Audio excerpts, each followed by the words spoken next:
Colossians 3 verse 23 commands, "Whatever you do, work at it with all your heart, as working for the Lord, not for human masters."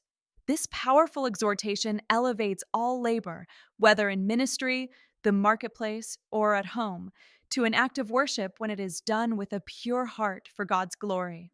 It reminds believers that we are ultimately serving Christ, not merely fulfilling human expectations.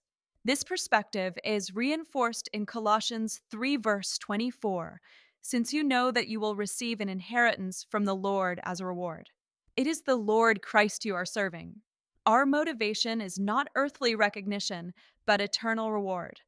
Similarly, Ephesians 6 verses 7 to 8 says, "Serve wholeheartedly, as if you were serving the Lord, not people, because you know that the Lord will reward each one for whatever good they do." The disciples of Jesus must integrate faith and action as seen in James 2 verse 17. Faith by itself, if it is not accompanied by action, is dead. The believer's work, when done in faith and love, becomes a testimony of the gospel. As 1 Corinthians 10 verse 31 reminds us, "So whether you eat or drink or whatever you do it all for the glory of God." But to truly live out Colossians 3 verse 23, one must love God with all their heart and soul, keep Jesus' commands, and do the will of God. Without this foundation, work becomes self serving rather than Christ honoring.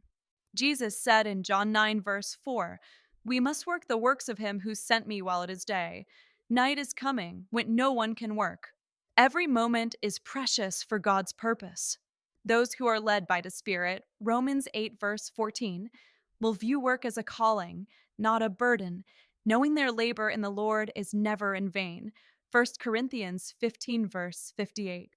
Colossians 3, verse 23 thus becomes a call to intentional, joyful service, where every action is an offering to God rooted in love, obedience, and eternal vision.